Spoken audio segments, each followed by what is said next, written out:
It is no secret to anyone that the World Economic Forum represents a threat to the world and what they are capable of doing to carry out their Great Reset plan. But will they succeed in implementing their plan at the expense of the world's citizens?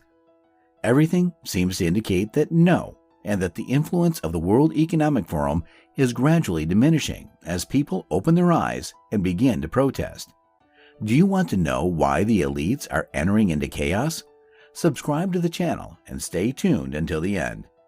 As the average person becomes more aware of their surroundings, questions have begun to arise and the answers have turned into protests, leading to a point of no return in the rejection of the Federal Monetary System, FMS, which can no longer manipulate things behind the scenes.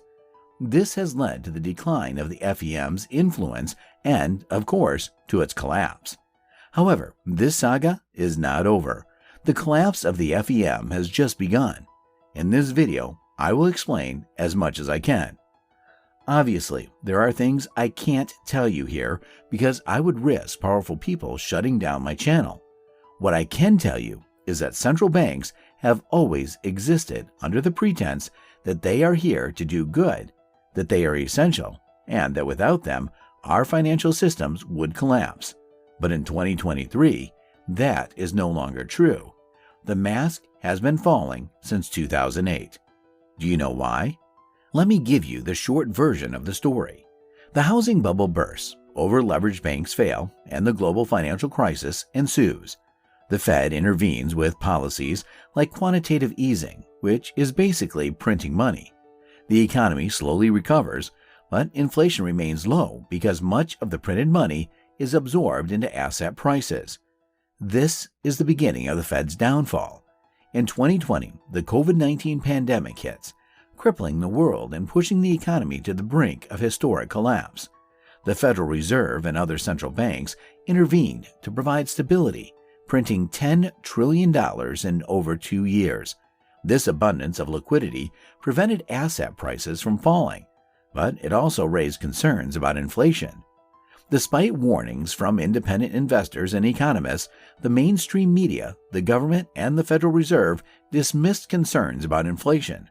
However, inflation began to rise rapidly, and more voices joined the alarm.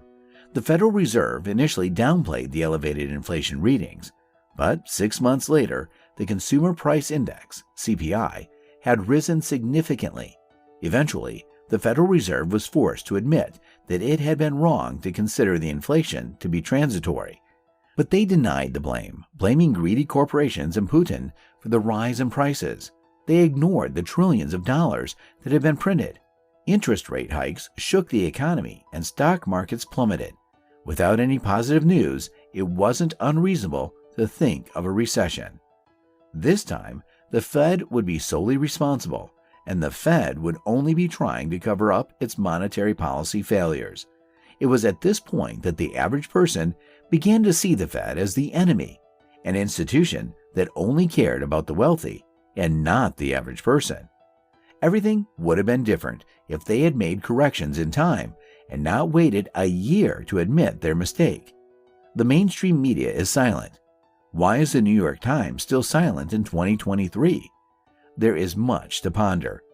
Could it be that those who control monetary policy also control these media outlets? Could it be that they have so much influence within these platforms that we are left with only the official version of events? The good news is that soon, very soon, there will be a new president leading the most powerful country in the world, and hopefully he will restore order to monetary policy and restore the real value of the dollar worldwide. In the meantime, we are left with the discrediting of the FEM and the Fed as the country's top economic authorities, and we are at the mercy of whatever they decide in the coming months. Will they take the necessary measures to support the wallets of the general population, or will they save only a few, as they've been doing? We will find out very soon when the world's top economic authorities meet again. If you enjoyed this video, don't forget to subscribe to the channel and enable notifications so you don't miss any new videos. See you next time.